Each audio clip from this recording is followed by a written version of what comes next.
Hello प्यारे बच्चों, कैसे आप सभी। आई होप कि आप सभी बहुत अच्छे होंगे।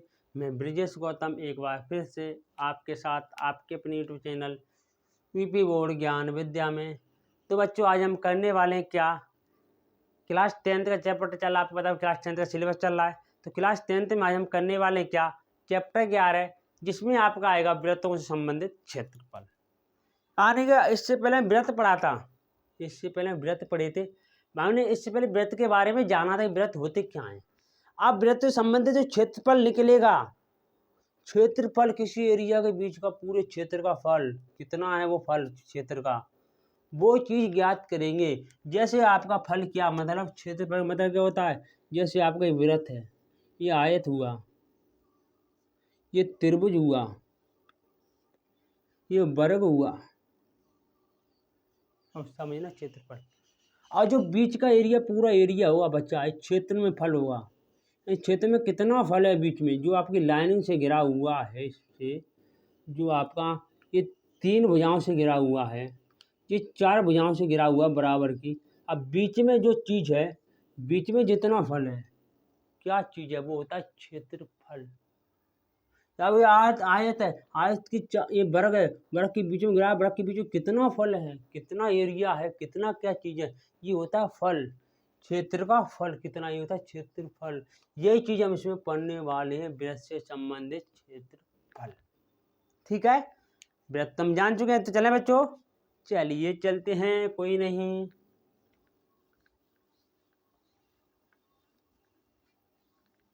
चलिए अब आगे बढ़ते हैं। अब सबसे पहले एक व्रत होता है, व्रत चल रहा है तो व्रत ले लेंगे। एक व्रत होता है, व्रत क्या होता है, एक ऐसा गोला होता है जिसके केंद्र से प्रत्येक जगह की दूरी बराबर होती है, और यह एक 2 यामी होता है, 2D, यानी इसमें 2 भुजाएं होती हैं, चौड़ाई और एक ऊंचाई, यानी मोटाई और ऊंचाई, 2 चीज होती हैं। ठीक है ना, ध्यान रख लेना, ये ऐसा गोले का परिभाषा होता है। ठीक है ना। अब समझे, व्रत से संबंधित क्षेत्रफल पढ़ रहे हैं। अब व्रत में होता क्या क्या है, अब व्रत समझिए क्या होता है। केंद्र से प्रत्येक स्थान की दूरी बराबर होगी, वो क्या कहलाएगा, व्रत कहलाएगा। लेकिन 2 यामी होना चाहिए। अगर 3 यामी हो गया तो क्या हो जाएगा, तो गोला हो जाएगा। तो गोला हो जाएगा, यानी उसमें चौड़ाई, ऊंचाई और क्या मोटाई 3 चीज हो गई, तो आपका क्या हो जाएगा, तो गोला हो जाएगा मेरे प्यारे बच्चों, गोला। तो इसमें व्रत में क्या क्या होता है, व्रत में एक केंद्र होता है O, और त्रिज्या होती है R, और ये परिधि होती है। एक गोला होता है और उसमें एक केंद्र होता है और एक त्रिज्या होती, त्रिज्या 2 होती हैं। ये पूरी त्रिज्या को व्यास बोलते हैं, पूरी त्रिज्या को व्यास बोलते हैं। तो एक त्रिज्या होती है, वो केंद्र होता है, और एक गोला होता है। व्रत हो गया। व्रत में 3 चीजें होती हैं। अब व्रत से संबंधित क्षेत्र, अब व्रत का क्षेत्रफल, व्रत से संबंधित क्षेत्रफल, तो सबसे व्रत का क्षेत्रफल जानेंगे। तो नंबर फर्स्ट, व्रत का क्षेत्रफल क्या होगा, πr², πr²। कैसे, पाई सूत्र का, और ये आपका 1r, दो त्रिज्याओं से मिलकर, व्रत में 2 केंद्र 2 त्रिज्याओं से मिलकर बनता है। केंद्र बीच में होता है, इधर एक केंद्र से भी त्रिज्या होगी, तो 2 त्रिज्याएं मिल गई, तो क्या होगा, तो केंद्र होगा। आपको क्षेत्रफल का मतलब होता है किसी का गुणा करना, गुणे करने का मतलब होता है क्षेत्रफल का निकालना, क्षेत्र निकालना, तो गुणे करना। तो एक आ इधर और एक आ जाए, दोनों का गुणा हो जाएगा, तो क्या हो जाएगा, r²। कैसे हुआ, r × r बराबर r²। ये बेटा हमने आपको घातांक के नियम में एक चीज पढ़ाई थी, क्या, यानी आज चैप्टर तक घातांक नियम, उसमें घातांक नियम था, उसका नाम क्या था, चैप्टर कोई था फोड़ता में इतना ध्यान है। उसमें हमने घातांक नियम पढ़ा था। हमने घातांक नियम में बताया था कि अगर बीज अंक गणितीय मतलब बीज गणितीय संख्याओं में मल्टीप्लाई हो रहा होगा, तो आधार समान होगा तो गुणा में घातें जुड़ जाती। घातांक नियम कोई बना रहे, अंक गणितीय हो बीज गणितीय हो, कोई बना रहे, अगर आधार समान है तो गुणा में घातें जुड़ जाएंगे। जैसे 5 × 5 × 5, अगर आधा समान है तो 5 में घात 3 हो जाएगी। ये चीज़ यहाँ पर लगी, ये चीज़ यहाँ पर लगी। अब आगे चलते हैं मेरे प्यारे बच्चों, अब आगे चलते हैं। अब आगे से क्या कहेंगे? चलिए सर जी, हमने ये तो जान लिया कि केंद्र ओ हो गया, ये त्रिज्या हो गई, लेकिन इसे वृत्त का क्या बोले? ये तो वृत्त है, हम मानते हैं वृत्त है, इसको भी तो कुछ नाम देंगे साइड को। ये तो वृत्त पूरा मिलकर बनता है वृत्त, इनको कुछ नाम देंगे ना। हाँ मेरे प्यारे बच्चों, इसको नाम देंगे परिधि, यानी पार पार की जो होगा वो परिधि होगा। ये क्या है आपकी? यह परिधि है, तो परिधि का भी कुछ सूत्र बनेगा, परिधि का भी सूत्र बनेगा। परिधि का सूत्र क्या बनेगा? परिधि का मेरे प्यारे बच्चों सूत्र बनेगा वृत्त की परिधि बराबर 2πr। इधर दो परिधियों में बांट देंगे, ये परिधि और ये परिधि,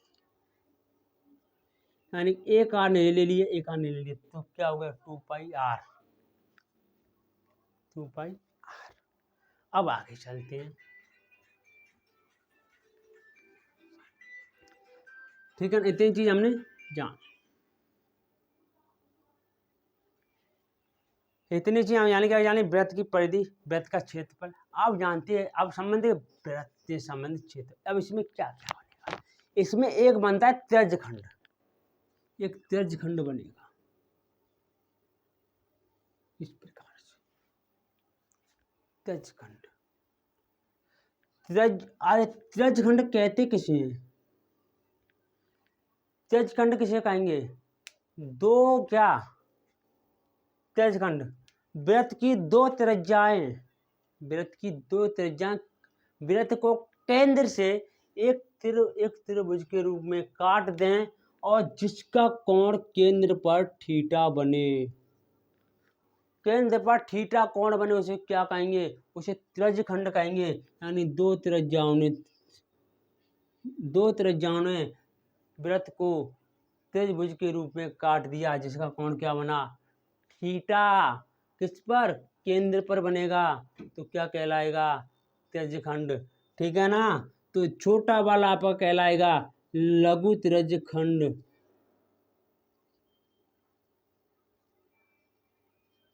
और बड़ा वाला जो होगा वो होगा दीर्घ त्यज्यखंड।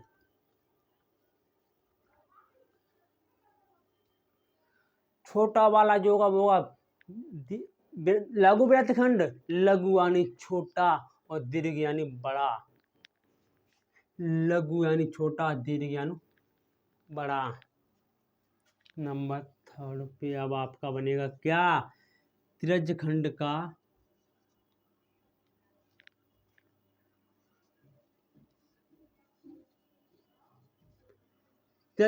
का क्षेत्रफल। क्या बेटो? त्यज्यखंड का क्षेत्रफल। तो त्यज्यखंड का क्षेत्रफल आपका बनेगा थीटा बटे 360 मल्टीप्लाई पाई आर स्क्वायर। ये तो वही चीज हो गई, वृत्त के क्षेत्रफल में ओनली हमने क्या कर दिया?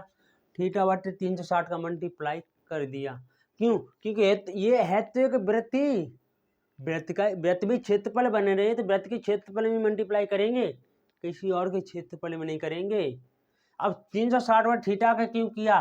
क्योंकि वृत्त के केंद्र पर पूरा जो चाप खींची जाएगी, एक जो रेखा खींचे, चाप नहीं, क्या खींचेंगे? जीवा खींचेंगे, जिसे क्या बोलते हैं? व्यास। सबसे बड़ी जीवा को व्यास बोलते हैं। यानी वृत्त को दो भागों में डिवाइड कर दे, वृत्त को एक बिंदु से दूसरे बिंदु पर छेद कर कर वृत्त को दो भागों में खंडित कर दे, वो क्या कहलाएगा? वो कहलाती है बेटा जीवा। जीवा, जीवा, एक जीवा हो गई। सबसे बड़ी जीवा क्या होती है? वृत्त की व्यास। तो ये बेटा टोटल आपका 360 डिग्री का बनता है। इसमें से थीटा यानी कुछ त्रिभुज हमने काट लिया तो थीटा बन गया। तो क्या होगा? जैसे आपका क्या होगा? आपके 70 नंबर का एग्जाम होता है, उस समय मैंने आपको कुछ नंबर काट लिए और आपको 40 दे दिए बट्टे 70, तो क्या था, टोटल 70 का था, तो टोटल इसमें 360 का है। तो कुछ थीटा हमने काट लिया, तो थीटा हमने क्या दे दिया, थीटा नंबर दे दिया हमने से, थीटा हो गया। ऐसे हमने आपको 40 नंबर दिए थे ये, ठीक है। चलिए अब आगे चलें। अब दीर्घवृत्त खंड का क्षेत्रफल क्या होगा, दोनों में यही काम कर जाएगा एक ही। अब एक ही कैसे काम करेगा, क्योंकि बेटा मान चलो अगर ये आपका 60 डिग्री का बन रहा है कोण, ठीक है, तो यहाँ पर भी थीटा ही बनेगा, यहाँ पर एक और थीटा ही बनेगा। त्रिज्य खंड में एक ही काम कर जाएगा दोनों में। ओनली क्या है, 360 में तो कुछ थीटा कोण आएगा ना, ये 360 में यहाँ पे 60 आ गया, तो यहाँ पे 300 बचो ना, 300 बचा ना, 300 बचा ना, तो दोनों में एक ही काम कर जाएगा। चलिए अब आगे चलते हैं। चलो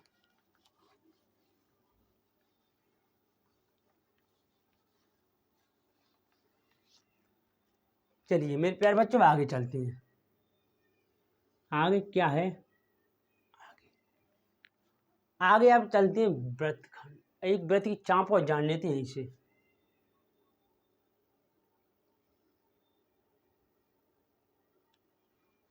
वृत्त की चाप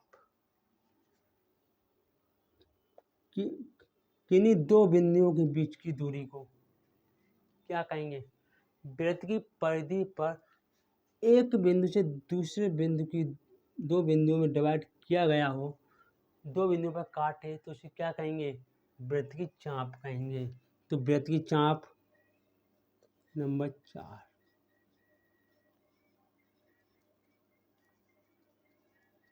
वृत्त की चाप का सूत्र नहीं होता है क्या, थीटा बट्टे 360 मल्टीप्लाई 2 पाई। 2 पाई आर क्यों लिया, क्योंकि थीटा पे बन रहा है। ये कहाँ पे बन रहा है, कि आपका कहाँ बन रहा, परिधि पर बन रहा है, तो थीटा कोण भी बनेगा, क्योंकि त्रिभुज के रूप में काट रहा है तो कोण भी बनेगा। यहाँ से ऐसे करके तो क्या बने, यहाँ पे इसको काटा तो चाप बन गई, तो कुछ कोण बनेगा, तो क्या हो गया आपका, चाप हो गया, चाप हो गई। यानी कि दो बिंदुओं के बीच की दूरी क्या कहलाती है, वृत्त की चाप कहलाती है। तो परिधि पर बनती है, तो दो बिंदु बीच तो कुछ थीटा कोण भी बनेगा, काटेंगे जब इसको काटेंगे, वृत्त की परिधि काटेंगे तो कोण भी बनेगा। तो हमने क्या कर देंगे, थीटा बट्टे 360, यानी कि कुछ कोण, इस वजह से ये चीज़ हम आपको बता चुके हैं। थीटा बत्ती क्यों किया, क्योंकि 360 टोटल आपका क्या होता है, कोण होता है, और थीटा जो मेन आएगा 360 में वो होता है, और परिधि पर होता है, इसलिए 2 पाई आर हो गया। अब आगे चलते हैं बच्चों, आगे जाने क्या, आगे करें वृत्तखंड। जो मेन टॉपिक है वो मेन टॉपिक जो है वो है आपके त्रिज्यखंड और वृत्तखंड। और वृत्तखंड क्या होता है,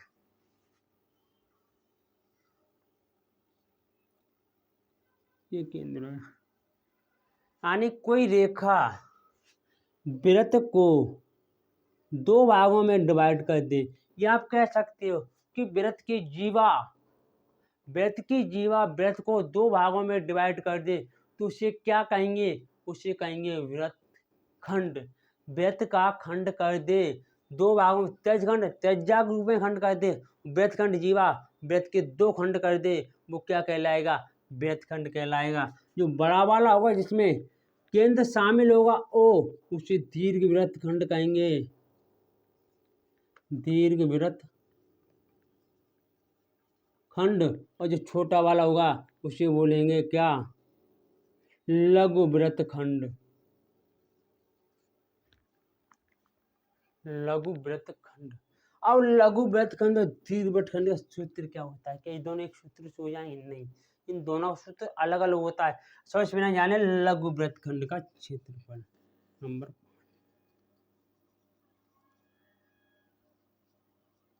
लघुवृत्त खंड का क्षेत्रफल। अब वृत्तखंड का क्षेत्रफल निकालेंगे कैसे, इस प्रकार इसने बांट तो दिया, लेकिन हम क्या करेंगे, इससे केंद्र को जरूर मिलाएंगे, कहाँ पर, जहाँ पर रेखा काटेगी वृत्तखंड को, जीवा काटेगी, जहाँ परिधि पर छेद करेगी वहां तक मिलाएंगे दो त्रिज्याओं से। क्यों, हमने क्या बोला था, जब तक आप वृत्त के केंद्र को नहीं लोगे, नहीं ऐड करोगे, तब तक आपका वृत्त का क्षेत्रफल, वृत्त समेत कोई भी सूत्र सवाल हो ही नहीं सकता। इस वजह से मेन टॉपिक रहता है वृत्त की त्रिज्या और वृत्त के केंद्र का वृत्त में, तो हम इसे जरूर लेंगे। तो हमने इसको इधर जोड़ दिया, इधर जोड़ दिया, तो कब क्या हो जाएगा हमारा, क्या होगा, तो हम क्या निकालेंगे, वृत्त का, लघु वृत्त का क्षेत्रफल, लघु वृत्त खंड का क्षेत्रफल। आप इतना नोट कीजिए जल्दी से। ठीक है, आगे हम बढ़ते हैं। तो कैसे निकालेंगे लघु वृत्त खंड का क्षेत्रफल, निकालेंगे क्या, त्रिज्य खंड का क्षेत्रफल माइनस के त्रिभुज का क्षेत्रफल, यानी क्या, त्रिज्य खंड का क्षेत्रफल निकाल लेंगे ये वाला, और जो त्रिभुज हमारा बना है और इसका निकाल लेंगे क्या, क्षेत्रफल। दोनों का निकाल क्या करेंगे, त्रिज्य खंड वाले क्षेत्रफल को निकाल कर, जो त्रिज्यफल का क्षेत्रफल ये वाला निकाले त्रिज्य खंड का क्षेत्रफल, उसमें जो हम इस त्रिभुज का क्षेत्रफल निकालेंगे उसको घटा देंगे इसका, और इसका क्षेत्रफल निकाल कर इसमें से घटा देंगे, तो इतना बचाना, इतना, तो ये वाला निकल आएगा, ये निकल आएगा इतना। कि इन दोनों को ऐड करके तो आएगा ना, इन दोनों को ऐड करेंगे तो पूरा क्या निकल आएगा, तो इसका ये अलग अलग दो भागों में डिवाइड हो गए, ये बचा, इसके त्रिज्य खंड का क्षेत्रफल निकाल कर हम त्रिभुज के क्षेत्रफल से निकाल देंगे, घटा देंगे, जो बचेगा वो क्या आ जाए हमारा, वृत्त खंड का क्षेत्रफल। अब आते हैं नंबर 6 में, क्या, दीर्घ वृत्त खंड का क्षेत्रफल।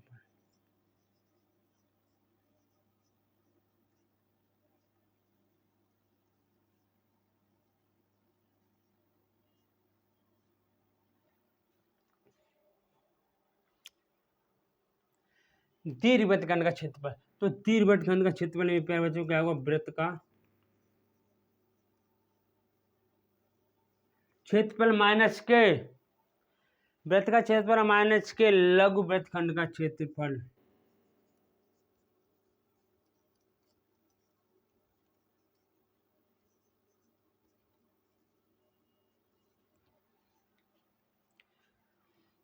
यानी क्या करेंगे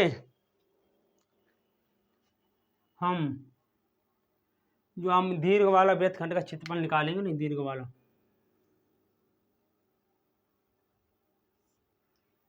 दीर्घ वाला ये वाला, इसके लिए क्या करें हम, पहले पूरे वृत्त का क्षेत्रफल निकाल लेंगे, पूरे वृत्त का क्षेत्रफल निकाल लेंगे। ठीक, अब इसको हटा दीजिए। हमने ये मात्र आपको समझाने के लिए त्रिभुज के रूप में लिया था। ठीक है, अब मैं इसका पूरे का निकाल लेंगे और इतने का निकाल लेंगे, इतने का निकाल लेंगे, पूरे का निकाल कर हम और इतने का घटा देंगे तो क्या आ जाएगा, दीर्घवृत्त का आ जाएगा। क्यों, क्योंकि पूरे का क्षेत्रफल निकाल लिया, इसमें से लघु वृत्त खंड घटा देंगे इतने का। जैसे आपके मान चलिए आपके पास 20 रुपए हैं,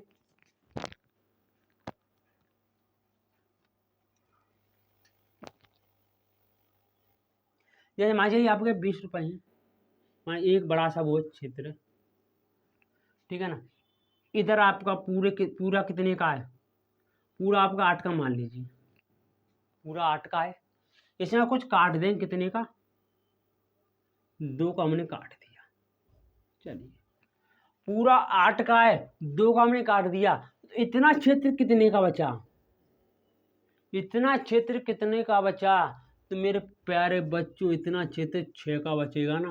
तो 6 का कैसे निकाला हमने, जो टोटल 8 था उसमें से 2 घटा दिया तो 6 आ गया। इस प्रकार से ये हमने केंद्र को हमने आपको समझाने के लिए लिया था, और हम लेते हैं, केंद्र को लेंगे तभी आप निकाल पाओगे, क्योंकि यहाँ से आप नहीं निकाल पाओगे, आपका केंद्र से लेगा, वृत्त में केंद्र जरूर लेता है, त्रिज्या लेती है, तभी आपका सवाल होता है। ठीक है बच्चों, तो बस आपके इतने सवाल थे, इसमें इतने सूत्र थे, लघु वृत्त खंड दीर्घवृत्तखंड, और कुछ रह गया होगा वो हम देख लेंगे अगली वीडियो में, जब आपको इसके संबंध न्यूमेरिकल कराएंगे। फिलहाल इस वीडियो में इतना ही। और वीडियो अच्छा लगा हो तो लाइक एंड शेयर सब्सक्राइब जरूर किया करें, और आगे शेयर भी कर दिया करें। ठीक है बच्चों, धन्यवाद, थैंक यू। चलिए।